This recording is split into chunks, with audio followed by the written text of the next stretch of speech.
Hi, I want to first thank all of you for coming. If you remember, a couple of months ago, we had a speaker here, Aubrey Gilbert from Berkeley, who was talking about the brain.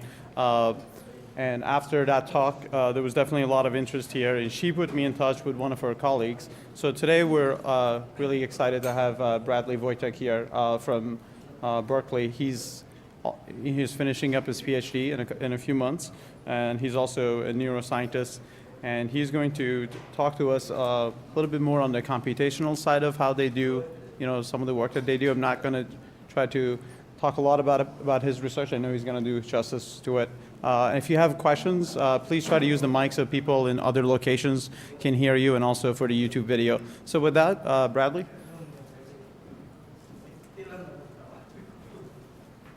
Okay, so thanks everybody for coming. I'm going to talk a little bit now today about some of the research that I do at Berkeley. Like Reza said, I'm finishing up my PhD right now, hopefully here in the next few months.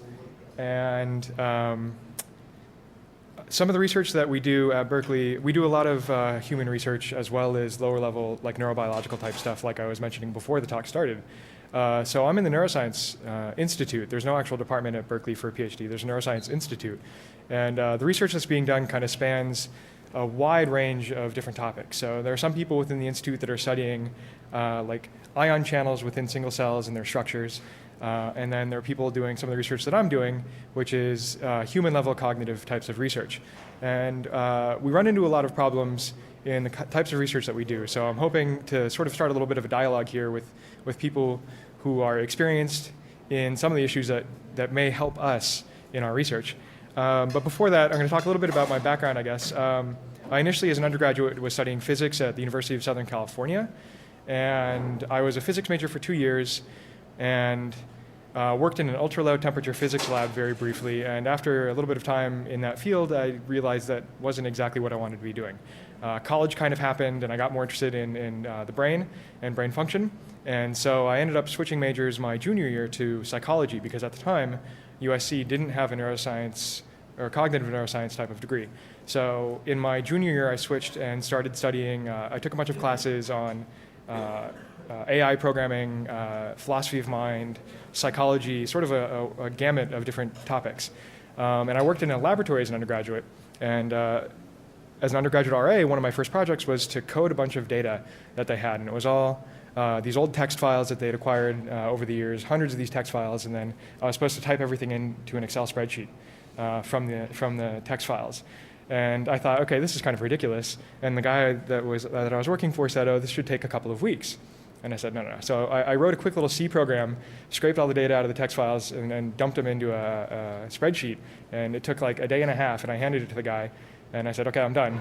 And it was like, I may as well have done a magic trick. The guy was like totally blown away by this. And that's when I realized that the field of neuroscience in general could use a lot of help. And so that low-level type of programming acumen ended up landing me a job as an RA after I graduated at UCLA in the Brain Mapping Center. And I was hired as a PET technician. For those of you that don't know what PET is, that's positron emission tomography, which is a neuroimaging technique where they actually inject some sort of radioactive isotope into the body and watch the decay. And they put a person in the scanner, and then using this method, they can sort of localize function in different brain areas. And the main radioactive tracer that was being used at the time is something called fluorodeoxyglucose, which is basically radioactive sugar, with the idea that if you watch the different rates that the brain takes up sugar being the main fuel for the brain and neuronal functioning, you can get an idea of what brain areas are working to do a certain problem. The issue with that is obviously you're introducing radiation into a person, and so in order to reduce the overall effective dose of radiation that a person receives, immediately after the scan, we had the people use the restroom because this radioactive glucose actually gets cleared out of the bladder. And so when I was first hired, I thought this is really cool. This is like a very technical job. I'm going to be running this scanner. And I assure you that in the job description, the next part was certainly not listed. And that was after the people used the restroom, I had to go in with a Geiger counter and gloves and make sure that they didn't miss. So basically, I had to go into the restroom and clean up radioactive pee as part of my job. And despite that, I still thought, okay, this is a really cool field. And I ended up applying to Berkeley for a PhD program. I actually applied to several schools. Berkeley was the only one that even gave me an interview. And I ended up going to Berkeley, and I've been there since fall of 2004. And I'm going to talk a little bit about my research. But first, a very basic introduction. This is my wife and I, MR, from the MRI scanner at Berkeley. And it's sort of interesting that I think people have these different kinds of views of what neuroscience can and can't do and what it currently is. First of all, it still kind of wows me if I sit and think about it that I can actually look at a scan like this is actually my brain, right? This is my wife's brain, this is my brain. And yet that's somehow very blasé that we can do that at this point, right? Like people are like, oh yeah, it's a brain, I've seen this tons and tons of times, right? And I think that's pretty surprising still. Now when I give a talk, some kind of public lecture or something like this, it's a very interesting topic, right? It seems that for some reason it captures people's attention, neuroscience does. And so I find it's very easy to give an interesting type of public lecture that can capture people's attention a little bit. I remember watching a TED talk about statistics, right? I think that guy had a much harder time making it interesting, and yet he did. Whereas here I could throw up a couple slides of like brain pictures and stuff like that, and the general audiences will go, ooh, neat, right? So I sort of have to try and not be a little bit lazy when I'm talking about this stuff, and I'm going to try and talk about a little bit of the technical side of things and still make it interesting, hopefully. Now, like I said, there's different conceptions about what neuroscience is and isn't, and there's kind of different conceptions about how the brain works, and everybody has this, or a lot of people have some sort of model in their head of what the brain does and how it works. In psychology, this phenomenon where people think they know how their own psychology and psyche works, that's called folk psychology. So there's also a little bit of folk neuroscience, right? This is an article from the Atlantic, I think 2008, is Google making us stupid? And this guy was writing about the woes of using internet searches because you don't remember things as well as you used to, right? We're relying on search engines and technologies and things like that. And there might be some truth to that, but to a certain extent, this represents a type of folk psychology. Now, a bigger type of folk psychology that I get a lot when I do more public lectures are certain things like the 10% myth, right? We only use 10% of our brains. I hear that a lot. That's not true. If you remove 90% of the brain, I guarantee you're going to have some problems. There's also the big questions that I get a lot from the general public are things like, oh, my grandfather or grandmother has Alzheimer's disease, right? What can you tell me about that? Also, like, are men's brains really different from women's brains? Or we were listening to NPR on the drive down here this morning, and there was a guy talking about left brain versus right brain, right? And that like these things might have a little bit to do with the actual neuroscience or might have a basis in actual scientific fact, but for the most part, they're maybe useful metaphors, but they don't actually reflect real things about the brain. But there is this kind of futuristic sort of notion about the brain as a computer, and we're figuring everything out really quickly, and pretty soon we're going to be able to have, as my friend keeps poking me and prodding me, specifically saying, when are we going to get Google in our heads? Because he's sick and tired of having to look things up and not knowing things on the fly, right? But this kind of idea of these like brain-computer interfacing is a really popular topic right now, and direct neural interfaces is a term that people use, right? Can you like directly jack into a computer like kind of Neo, whoa, I know Kung Fu, right? That stuff is really hard, and I don't think that's going to be coming anytime soon. So I just want to kind of set the groundwork right now and say that's not actually what real neuroscience is like, right? It's not like this. It's not like, soon we're going to be all jacked into some sort of like worldwide network of the Borg-like, whatever, I don't know, what conceptions people have. You have cool things. This isn't actually what happens in the lab. It doesn't look this awesome. This isn't what the data actually looks like, right? We're nowhere near to being at the level of like Neuromancer or Snow Crash, right? I think Randall Munroe from XKCD put it really well in a comic a couple days ago, actually, where he showed a movie science montage where a couple scientists are sitting around and they're like messing with lasers and all this high-tech equipment, and at the end they say, okay, paint flecks from the killer's clothing match an antimatter factory in Belgrade, right? And they run off and they capture the guy, right? Bottom panel, more accurate reflection of what we actually do, right? They start something, they wait, and then they say, okay, we've determined that there's neither barium nor radium in the sample, probably. That's really what we can kind of do, yeah. When you say not anytime soon, would you care to quantify that a little bit? Absolutely not. I will not play that game, right? Because I might say, oh, it'll be 20 years, and then we'll figure it out in 2 years, and I'm going to look like a jackass, right? So, right, these kinds of prediction problems are always an issue, right? It's what was the Bill Gates thing? Like 128 kilobytes is, surely enough computing. 640 kilobytes is surely enough for everybody, right? He didn't say it? Okay, well, right. But you have as a scientist, you hear these cautionary tales all the time, so I'm going to try and step back. Afterward, I'd be happy to talk to you about it, actually, though. So I encourage people to ask questions during the talk. I want this to be a little bit more of a dialogue. Some of the stuff that I will show, it might actually seem really impressive. It might seem like we're really close to this kind of stuff. And if I delve into the methods that are being used in neuroscience to do some of the stuff that we're doing, like brain-computer interfacing and things like that, they're actually ridiculously simple. And the issue isn't the can or can't we, it's how are the systems in the brain actually doing what they're doing, right? We can sort of jack in a little bit and hijack the signals and not know what the signals are actually doing or meaning or anything like that, but we can still make use of them. Right, so it's a friend of mine who's a grad student. His name is Levi Secundo at Berkeley, and we sort of go back and forth a little bit about this because you can use the signals to drive an arm or something like that, and that's an engineering problem, right? It's taking a signal, an input signal, and making it do something useful, but it still doesn't necessarily tell you anything about the brain, and so we sort of go back and forth about what does that mean, right? Yeah, question. Yeah, I read an article recently about speech synthesis from brain signals. Right. You know anything about that? Yeah, and that's actually the same general kind of problem and solution. The question I think everybody heard was about synthesizing speech using brain signals. So I'll show you a little bit of research that's related to that towards the end of my talk, and I can address that a little bit more. So, like I was saying, you have the science, the like movie science kind of view, but this isn't actually what real science is like. So I taught anatomy at Berkeley for a couple of semesters, and we had a lot of access to real human brains. I was considering maybe bringing a human brain here, but I ended up opting against it. UCLA had an issue a couple of years ago where I think they lost a body part or something out of their morgue, and so I'm very nervous about taking any sort of human specimen off the site now. So I didn't even ask anybody if I could. I left it there and didn't even bother. Okay, so this is actually more what real neuroscience looks like.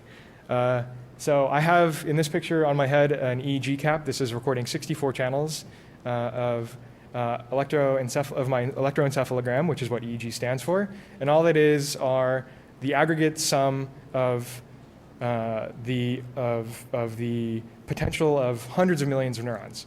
Right? So in the brain, you have 100 billion neurons, more or less. It changes, depending on the person and things like that. And each one of those neurons has anywhere on the order of maybe 1,000 to 10,000 synapses, which are connections, right? So you're talking anywhere on the order of 100 quadrillion to 1 trillion interconnections within the brain. And this leads people to say things such as the brain is the most complex thing that we know about in the universe, which is one of those other statements that always seems kind of ridiculous because our brain is part of our body, and if you count the body as a thing, then inherently the brain within the body is more complex than the brain by itself. So anyway, you have these kinds of statements that people like to use, but who knows? It doesn't really make a lot of sense. But nevertheless, it is a really complicated problem, and so I can understand using that metaphor. Yeah? Can you give the same numbers for the chimp? Same numbers for the chimp? Neurons? Of neurons? No, I don't actually know. I don't do any work with monkeys or anything like that. I don't study chimp. I would guess it's, I don't know, maybe 1/20th, 1/10th? I don't know. I'm not sure. Real life science, also, not nearly as glamorous. These are reviews I had from the same paper that I tried to publish just last year. First one, really nice. The findings clearly merit publication. The second reviewer, admittedly, I find this a very poor state of affairs for a manuscript, and as a reviewer, also at least mildly irritating. This is what the peer review process is like, right? And I have a paper that's out for review right now, and this is a graph of how I feel about it. On the x-axis, it's the number of days in review. On the y-axis, it's the number of milliseconds before checking my email in the morning. And you actually notice that as the number of days in review increases, I actually start checking my email before I even wake up in the morning. Like I notice I'm laying there with my phone in my hand and, like really anxiously waiting to hear back about this paper, right? It's a very frustrating process. So our field has sort of an interesting history. This guy on the left is Santiago Ramon y Cajal, and he's really kind of the father of modern ways of thinking about neuroscience. He won the Nobel Prize in 1906 for what he called, or what, not he actually, what was called the Neuron Doctrine, which is the idea that there are individual cells that make up our brain, and those cells aren't directly connected. This is in contrast to reticular theory, which was that all the cells in the brain are one continuous network that are all interconnected. And what's interesting is he actually shared the Nobel Prize in 1906 for medicine and physiology with the guy that was a huge proponent of reticular theory. And so they both won joint Nobel Prizes in the same year for opponent theories. And apparently, this guy, Santiago Ramon y Cajal, was an interesting dude. When he was like 8 years old in the town that he grew up in Spain, he built a homemade cannon and blew down his town gates and got arrested, and was actually placed in jail as an 8-year-old for doing this. And there's similar stories. I read his autobiography, and he has stories kind of like this all growing up. And so he was a very outspoken, very confident kind of guy. And apparently the 1906 acceptance speech for the Nobel Prize was interesting. And there's a little blurb on the Nobel website about this sort of opponent theory thing. But I'd like to point out this drawing on the right is actually a drawing that he made of the neurons in the chick retina, so a little chick. And it's actually extremely accurate. But right now, currently in modern neuroanatomy, what's done is people look at a microscope, the microscope simultaneously projects an image onto a page, and they sort of trace the image either by hand or just sort of take a photograph, digital photograph of it. However, in 1906, in the late 1900s, or late 1800s, early 1900s, they didn't have this technology. And so in his autobiography, he talks a little bit about this. What he actually would do would be sit and stare at these images for hours on end. And then he would walk down to a local Spanish cafe and sit there and drink absinthe. And then once he was sort of nice and good, he would draw from memory. So like I said, again, very interesting dude, but extremely accurate in his drawings. Here's that drawing again on the right. This is a drawing. The drawing on the left is from the Neuroanatomy textbook that I use when I teach, showing the same exact system. And you can actually see how very similar everything is, right? You have all these different kinds of neurons in these different layers down here, matches down here. You have these sideways sorts of neurons. They're laterally connected here and here, right? I mean, it's extremely accurate drawing, right? And the Neuron Doctrine is this idea that we have all of these individual neurons, and these neurons send off action potentials, which are these sort of, they're thought of as binary on-off, right? Yes-no types of signals. They get information, and the cell body of the neuron actually integrates that information, and then if there's enough activity, it sends an action potential out of the neuron. Again, it really doesn't look like this, right? This is a nice, cool little graphic. Unfortunately, science that we do isn't nearly this cool, right? They're thought of as these little transistors in a lot of ways, right? Individual neurons, they're on-off switches, right? And they send these action potentials, and the action potentials are thought to be the messages that are used to communicate between different brain areas. And so this led a lot of people early on to do recordings from individual action potentials, individual neurons, record the action potentials. And this method in neuroscience is known as cellular electrophysiology. All that means is that you're recording the electrical signal from either one cell or a group of cells at a time. Now, this has extremely good timing. You know exactly when a signal comes in, you know exactly when a signal goes out. But you're limited only to, at maximum, using current technology, maybe a few hundred neurons at a time. And usually within one single brain area. It's hard to do multiple brain areas in an awake behaving animal at the same time. So to kind of give a little bit of an analogy, I don't like the brain as a computer analogy very much because I don't think it's very accurate. But to sort of build on that analogy a little bit, cellular electrophysiology is like having some sort of alien computer, right, that you know nothing about. Right? You know it has transistors. You know that's how it works. And I'm not talking about something like what was the Independence Day. It's not like an alien computer that Jeff Goldblum can figure out in 20 seconds and write a virus for, right? Like some alien computer that we know nothing about its operating system, programming language, anything like that. And yet, all you can do to figure out how it works is record from a few transistors, and you can press buttons that have all these alien symbols that you know nothing about, and see if a transistor fires or not, or opens or closes or whatever.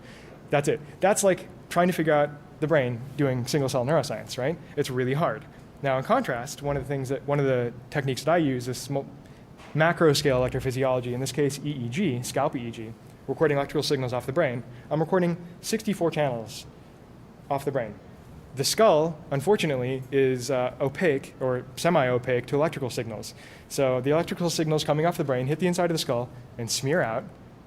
And so I have no idea really where a signal is coming from within the brain. But I have really good timing. I know exactly when something's happening, right? My timing is only limited by my sampling rate of my analog to digital converter. So I have really good timing, but really, really poor spatial resolution. Now again, trying to understand how this alien computer works using this is like holding some sort of recording electrode. Here's my laptop here, like sort of out here with a wall in the way, and trying to figure out how the brain works, or the computer works based off of that. The analogy that's used actually for scalp EEG is it's like trying to figure out how a car works by measuring the vibrations coming off of its hood, right?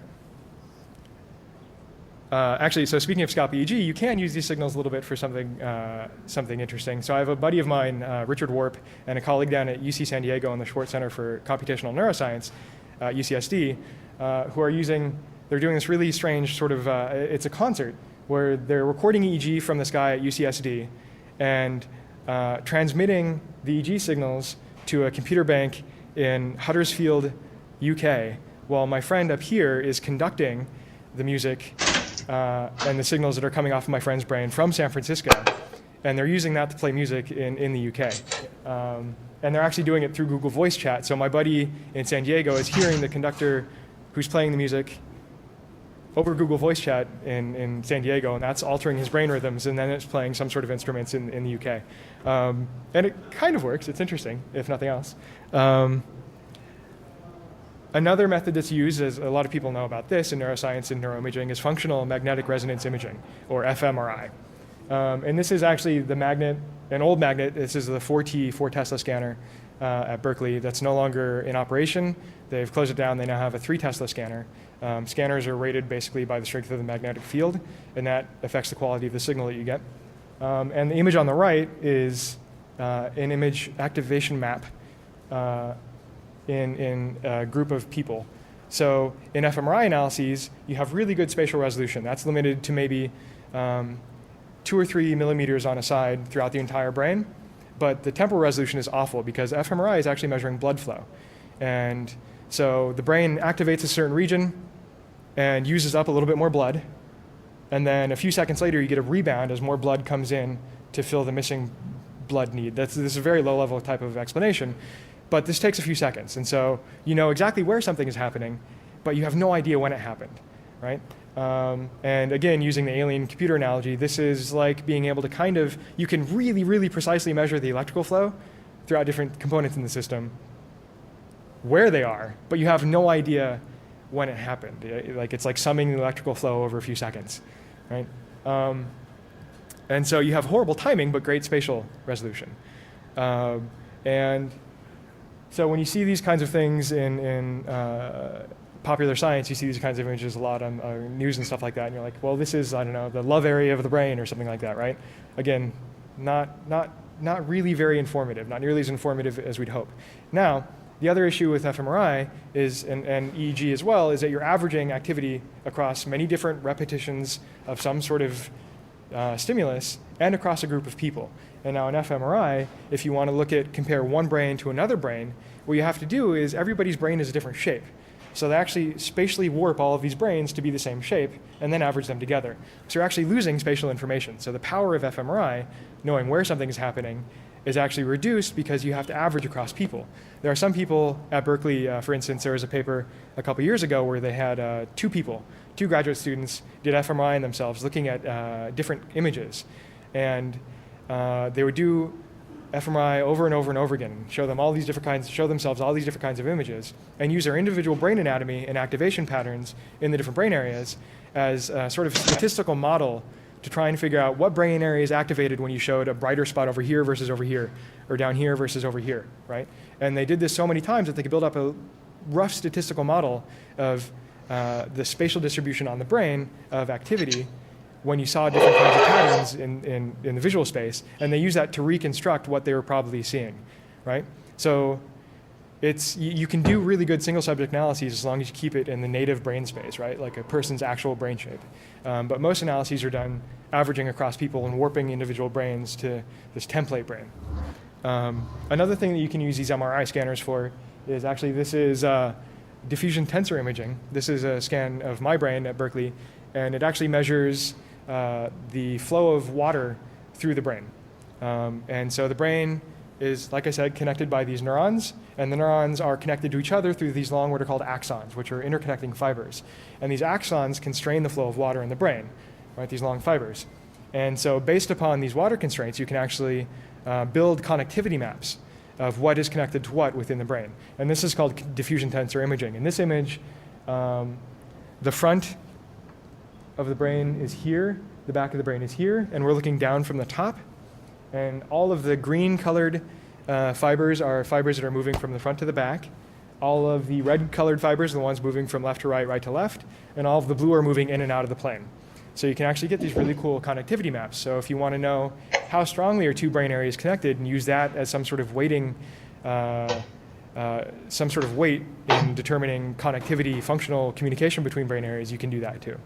But this is really kind of the forefront of neuroscience right now. This is really difficult. People are having a hard time incorporating this into functional brain data. Now, like I said, the scanner at Berkeley, the 4T scanner, was recently closed down, and they have built a new 3T scanner. And these scanners actually operate using a superconducting magnet, and these magnets are actually kept cooled using liquid helium. And so when they shut down the scanner, they actually quench, which is release, all of the liquid helium. They do that in an emergency if something, like if somebody brings metal into the scanning room, or at a hospital if somebody's on a metal gurney. I don't think it's ever happened, but this is something you're always warned about. You bring a metal gurney close enough and it goes flying across the room and pins the person up against the scanner because the magnet's so strong, right? So if that happens, they quench the magnet, which is release all of the liquid helium, that heats up the magnet and then releases the person, the unfortunate person, if that were to ever happen. But when they close down the scanner, they quench the magnet anyway, and we took a video of it. I think it's just kind of cool, so I'm going to show it really quickly. This was last year. Sylvia, get out of the way! Nothing happened.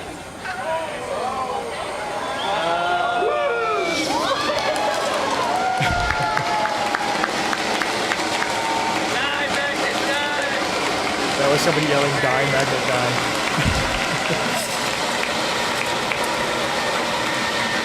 This goes on for about at least half an hour to an hour of that. Like it's a ton of liquid, or at this point, gaseous helium. So those are the tools at our disposal, right? And one of the big questions within neuroscience is functional localization. So where does language happen? Where does vision happen? Things like this. And this is actually, a lot of these things are pretty well known at this point, especially for some of the lower level functions like vision, somatosensation, which is the sense of touch, movement, etc. And really, I mean, in a way, a lot of these ideas come out of ideas of phrenology. Not the Roots album, Phrenology, but Phrenology, which is the idea that you can actually figure out aspects of a person's personality by feeling bumps on their head, right?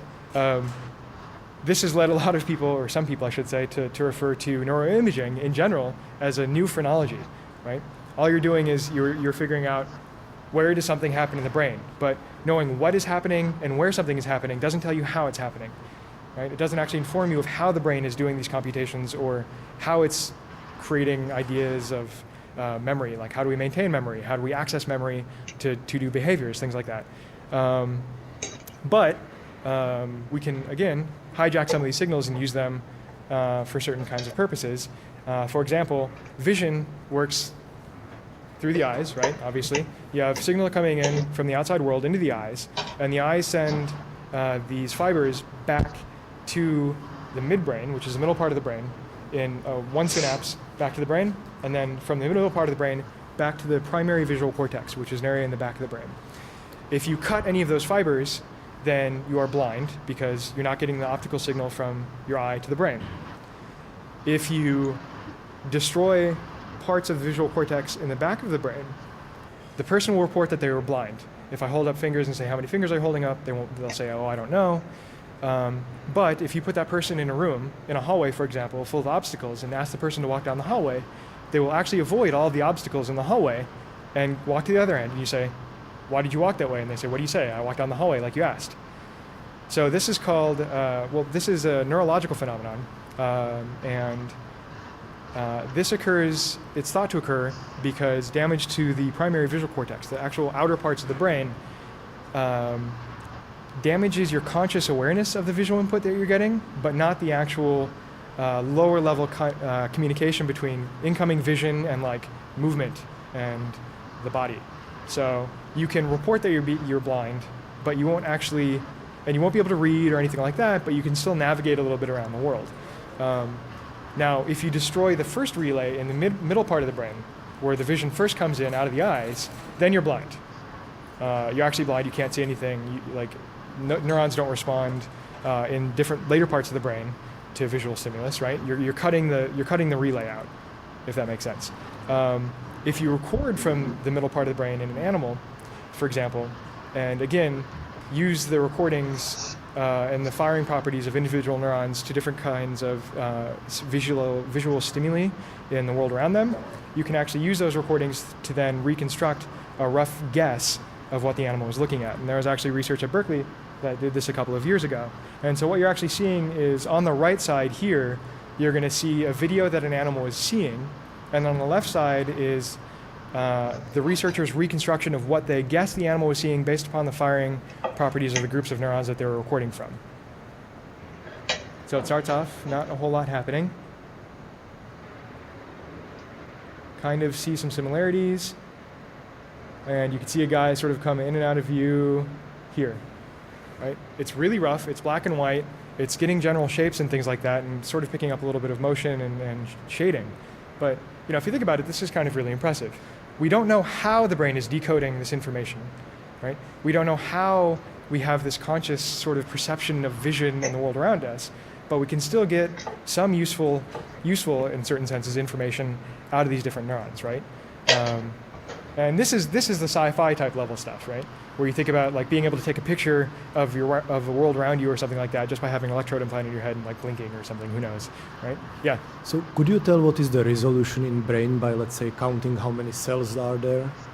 Because that's something you could compare to resolution on an image, let's say. Right. So somebody's actually measured the bit rate of the visual information, estimated the bit rate, I should say, of visual information coming out of the eye.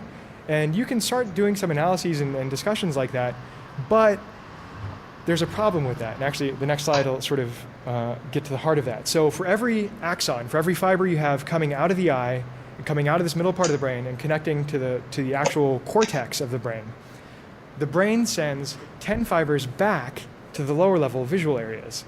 So for every one true signal you're getting from the outside world, the brain is modulating that with 10 of its own signals back onto itself, right? So you might be able to get an estimate of the resolution, but who knows what the brain is doing to its own activity patterns, right? And this leads into the importance of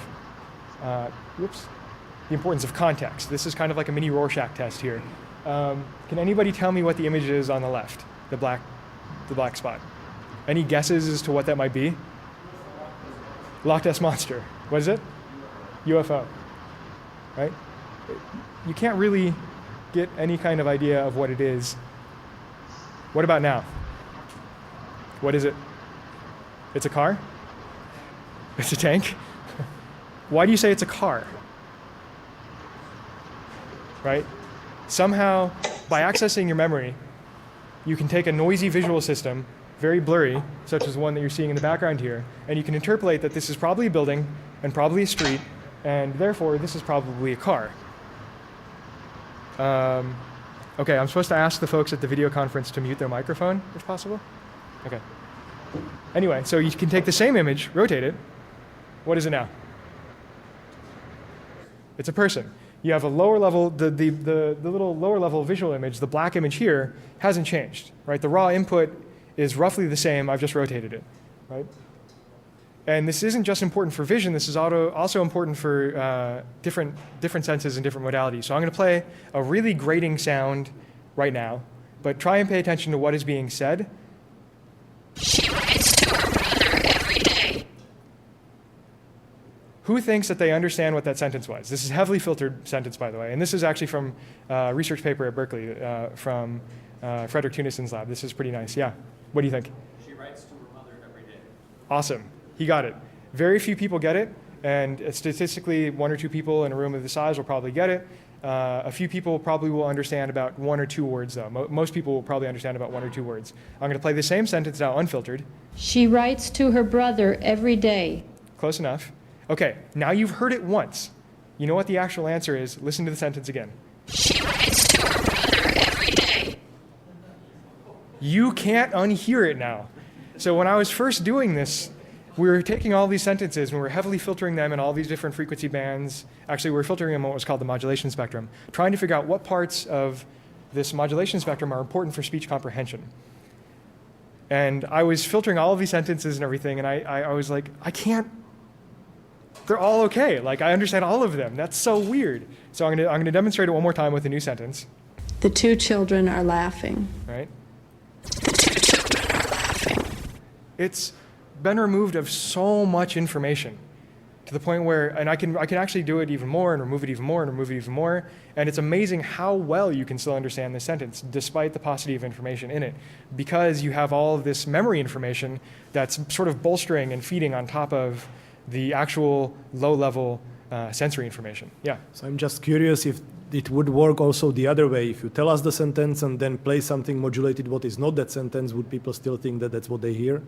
That's actually a really good question. I would presume that if I told you, for example, the sentence actually says she writes to her mother every day, brother every day, but like he heard mother.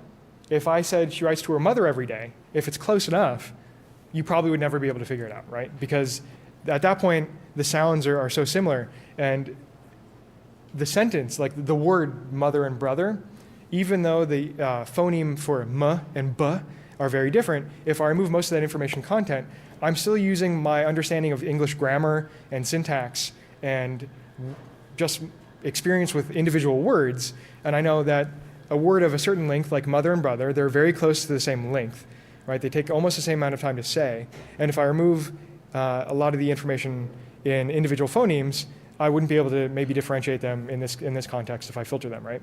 So that's actually an ongoing research question, though, is how much can you filter and still pick out individual phoneme sounds and use that to inform the rest of the sentence, right? And I think there is, I don't know if people saw a couple years ago, there is an example of a sentence that somebody constructed in the written word, and then took all of the middle letters in that sentence, in every word in the sentence, and just rearranged them, and kept the first and last letter the same.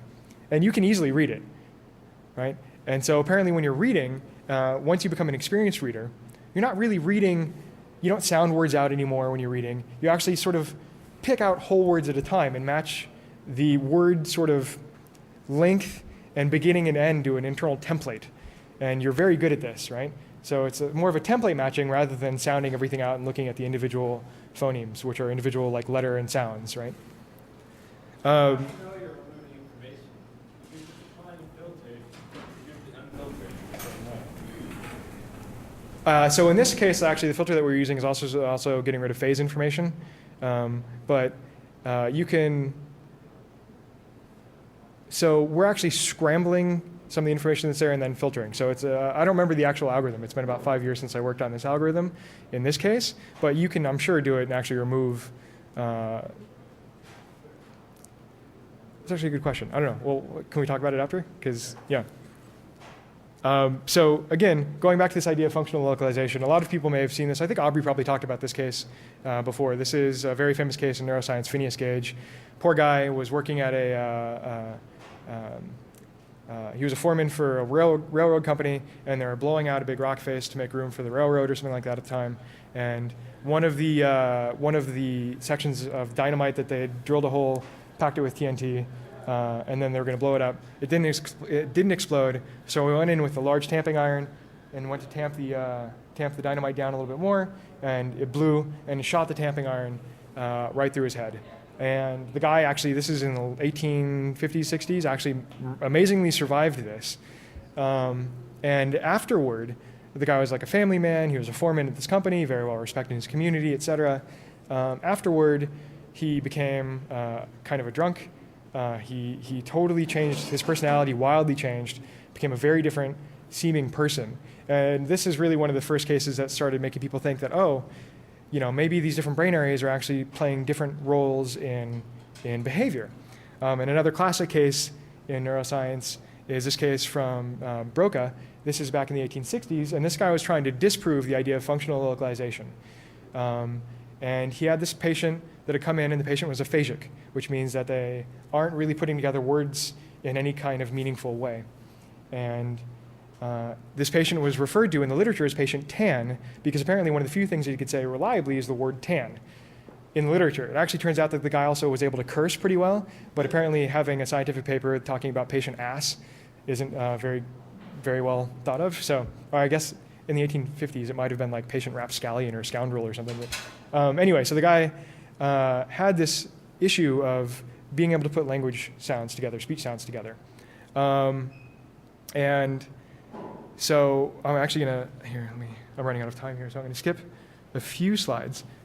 But anyway, this patient had damage to this specific brain area, and this guy was trying to disprove ideas of speech or functional localization. And turned out when he looked at several different patients who had this same kind of behavioral pattern and waited until they died and then looked at their brains post-mortem, they all had a lesion in a very similar area of their brain. Right? And so this area in the brain in neuroscience is now known as Broca's area, and it's the area that's responsible for the motor connections for speech, so being able to put sentences together with your mouth. And this led a lot of people to do stroke-induced neuroscience, so you actually, or lesion neuroscience, so you actually make lesions in different brain areas in animals and people, or they don't actually make them in people, they make lesions in animals to see what happens. And this is 1950s neuroscience, right? This wouldn't fly anymore with ethical procedures, but anyway, they actually lesioned this cat in bilaterally, so both sides of the brain in the same region, and this led to something that's called kluverbucy syndrome. And kluverbucy syndrome is marked by hyperorality, hypersexuality, things like that. And so this is a way that a lot of people started thinking about what brain areas are doing what, is actually taking animals and lesioning different brain areas and seeing what they can't do anymore, right? And so if you have a lesion in your primary motor cortex, you will be paralyzed. If you have lesion in primary visual cortex, you will be blind or have blind sight, which is that phenomenon where you report being blind, things like that. And this is actually a video of my advisor talking to somebody with aphasia, so you can kind of get a little bit of an experience of what it sounds like.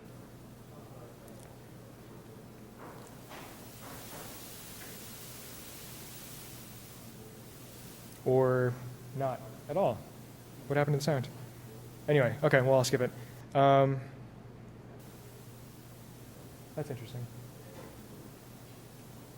The sound was working before, right? Oh well.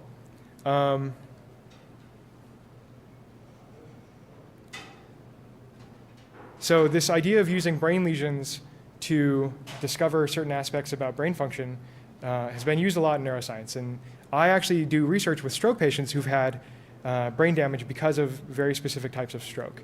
And if I work with these patients behaviorally, and I say, for example, I look at the prefrontal cortex, which is an area at the very front of the brain that's thought to be responsible or important in attention and memory and things like that. Now, again, like I said, if I lesion primary motor cortex, I will be paralyzed.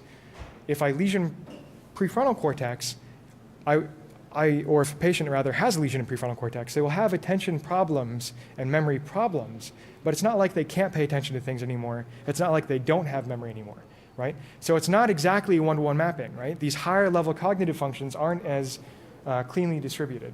And one way that we test in human neuroscience attention is, this is an example of a task that I use where I ask you to keep your eyes focused on the center cross here, don't move your eyes, and you'll see a stream of images on the left or right side of the screen, and every now and then you see an upside down triangle on one side or the other. If you see that upside down triangle, I'm asking you to consider that a target.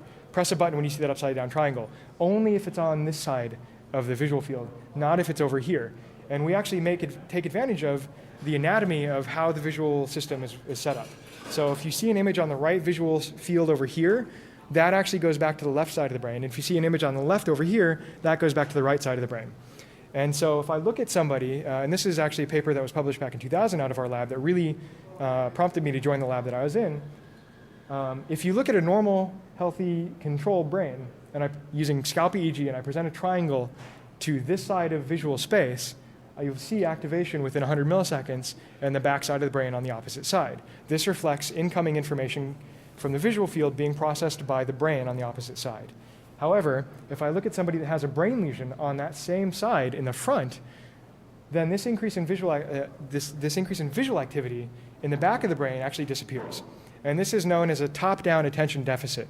Top-down meaning that there's some sort of template concept I'm holding in my memory that I should be looking for a certain kind of triangle.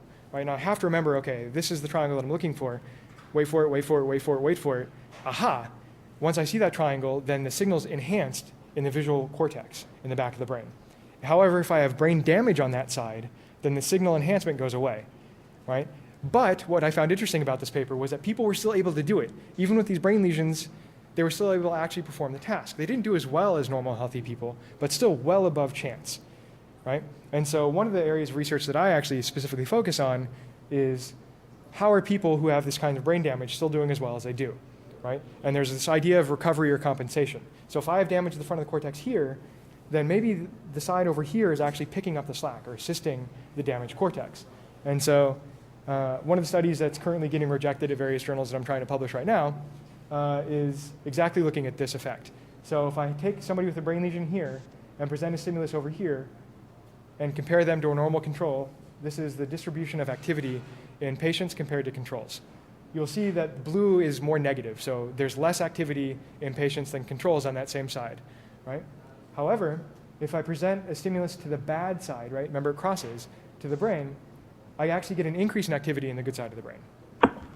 And based upon what we know about the timing of information flow in the brain, right, within the first 100 milliseconds of receiving a signal over here to the back of the brain over here, it actually then crosses across the other side of the brain. And then that allows this side of the brain to sort of assist it. Given that, if I actually present noise, so here, let's say I'm presenting a stimulus here to the bad side of the brain, the good side of the brain is helping out after the information crosses. If I can actually then present noise to this side of the brain to prevent that information from crossing in a different group of patients, oh, and I should explain what this image actually is, then I can actually reduce this behavioral boost that these patients get from this information crossing. So we can sort of use the timing of the visual information and present noise stimuli at just the right times to actually reduce performance, reduce this compensation. These maps actually here, I forgot to mention, I'm used to talking to neuroscientists in this kind of context. This is an average brain template, and the brightness, the color, the more red these regions are, the more number of subjects that we studied had a lesion in that brain area, right? So purple down here means that 1 subject out of the 10 subjects that we studied had a lesion there. Green means approximately 5 subjects had overlapping lesions here. Red means almost all of our subjects had a lesion in that spot right there. Does that make sense? Pretty straightforward, hopefully.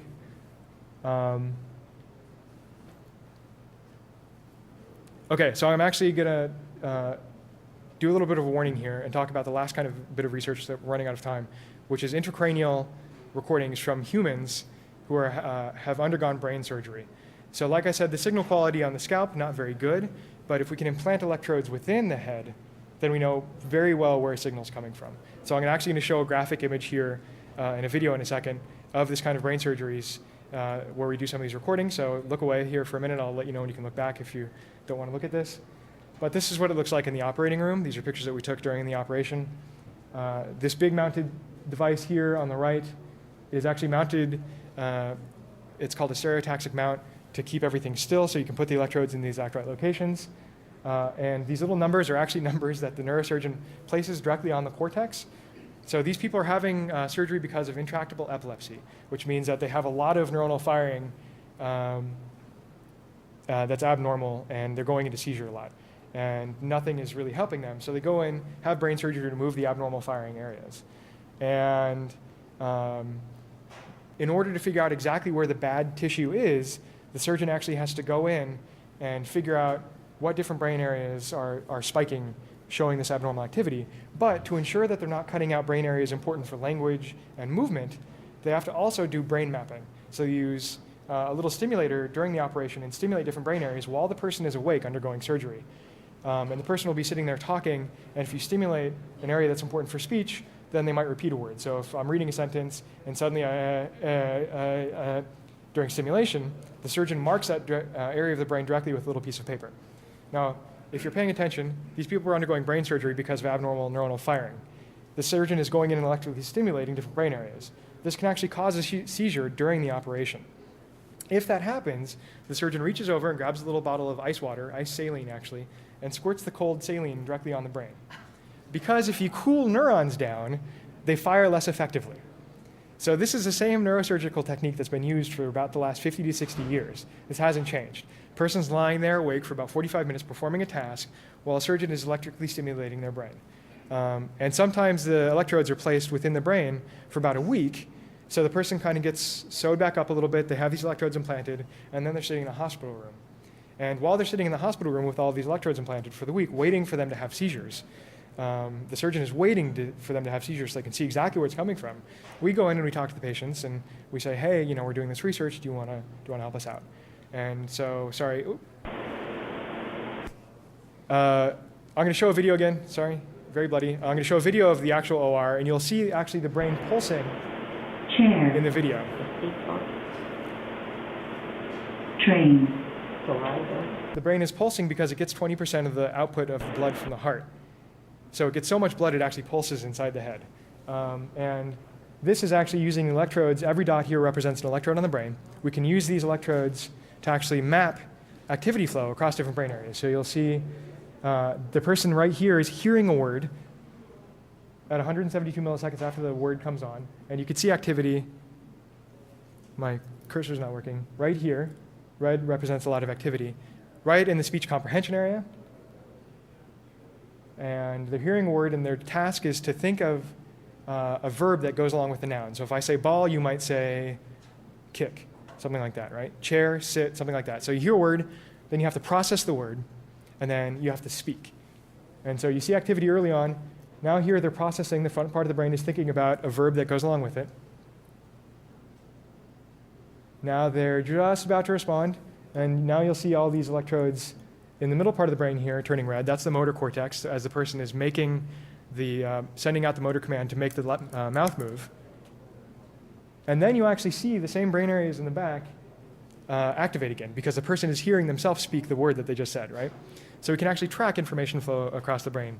And we can also use these signals to then track movements. So if we look at motor cortex and electrode activity over the motor cortex, in the red you're going to see reconstruction of movements that people are making on a screen. And in the green is using the brain activity to try and reconstruct those movements. You can see it's much noisier. It sort of bounces around a little bit, but it gets the general gist, right? It follows pretty well. Anyway, so I have a lot more slides, but I'm running out of time. So if people want to actually come up and talk afterward or something like that, I never actually got to talk about the computational issues that we run into when we're doing the analyses that we're doing. But really quickly, in these kinds of instances now, we're recording from sometimes up to 250 electrodes simultaneously. And every electrode that we're recording from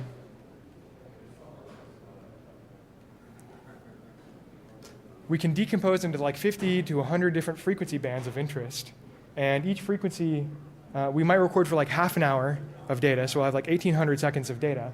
Record at like 3,000 samples per second at 24 bits per sample. And we can actually do what's called cross-frequency or interelectrode coupling. So we can like maybe 2 to 4 hertz frequency in brain area A is driving a signal in brain area B in like the 50 to 70 hertz range or something like that.